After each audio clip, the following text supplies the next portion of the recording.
One of the reasons a personal injury case can fail is a lack of sufficient evidence. Somebody didn't preserve the evidence, take pictures, get witnesses, information. The police didn't show up, or video wasn't taken of the scene, because sometimes we get a lot of information actually from body cams from the police. Just not the right evidence or insufficient evidence can make it fail.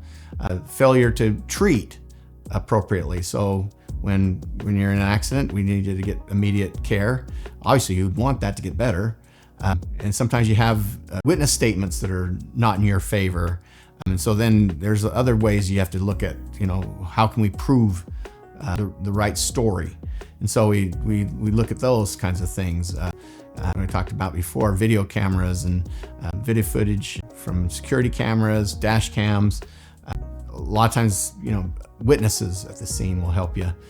But a lot of times at the scene, somebody says, "Oh yeah, it was my fault. I'm so sorry," and everything. And then they realize, hey, you know what? That's gonna be a bad mark on my record, my driving record, and my insurance. My insurance is gonna go up. And so they change their story, and that happens a lot. Story gets changed, and they could admit fault at the scene, and then later on they're sitting there telling their insurance companies, it really didn't happen that way, or the plaintiff really wasn't that hurt, or they were yelling at me, or doing this and that, and there's some negative things about the plaintiff. So, like we discussed before, there's some shared fault where your recovery would be reduced by the amount of your percentage at fault, and so, or depending on the circumstances, it could even bar you from getting anything. A delay of seeking medical treatment. I just had a case today, it had been a 6-month delay. Juries and judges and insurance companies, they don't believe that you're really hurt if you delay the taking care of yourself. They figure if you're hurt, you'll be going to the doctor. And so they want actual proof. And you could be at home dying in pain, but if you didn't go to the doctor consistently without any gaps in treatment, then they figure, hey, you must have been fine, because otherwise you would have gone, or you would have got medication, or you would have got you got treatment. Sometimes it's an issue of legal issue. Sometimes the statute of limitations ran. We see a lot of those on a daily basis. People call us when the statute's just about to run after 2 years, and want to know if we can file it within the next day. We're like, what took so long? And so, other things are like inconsistent statements and untruthful statements by our clients or witnesses.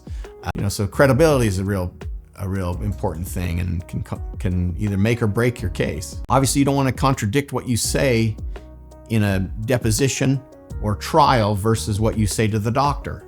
And we have that happen frequently.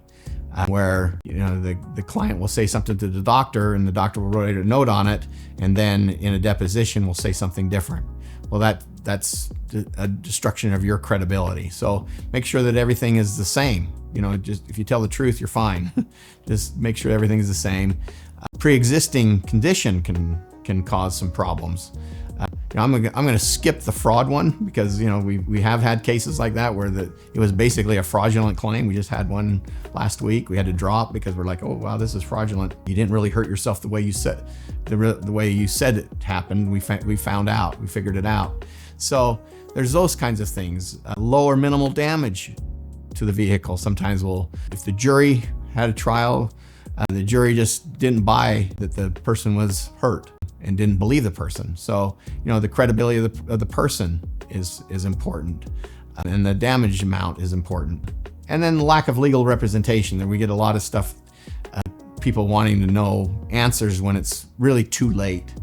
They either delayed treatment, they delayed pursuing anything, or they delayed collecting the evidence and it was gone, or and then all of a sudden now they want to take care of it and it's too late. So those are some complex issues that arise. Sometimes we get clients that don't cooperate with us. They won't show up for depositions. They won't answer discovery. We can't find them. They disappear. So that happens sometimes. So keep in contact with your attorneys. If you don't follow the medical advice of your doctor, you're basically tanking your claim. So if the doctor says, hey, you really need to do this, and instead you you just ignore them and say, I'm just going to do whatever I want, and I'm not going to show up, or I'm going to do that and this and that.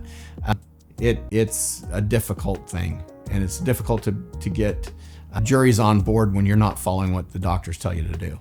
Our expert doctors are important because they'll go through your treatment and what you were feeling and why the injuries are the way they are and why they haven't healed, or whatever the situation is.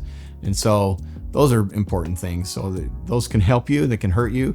Occasionally, our experts can't, within a reasonable degree of medical certainty, say things, and that's the bar of their testimony. Has to be reasonable degree of medical certainty that something happened. Ultimately, it's the judge or jury that decides these cases, and sometimes they don't see it the way we see it or the way that we thought they would see it. And so sometimes it can be a surprise.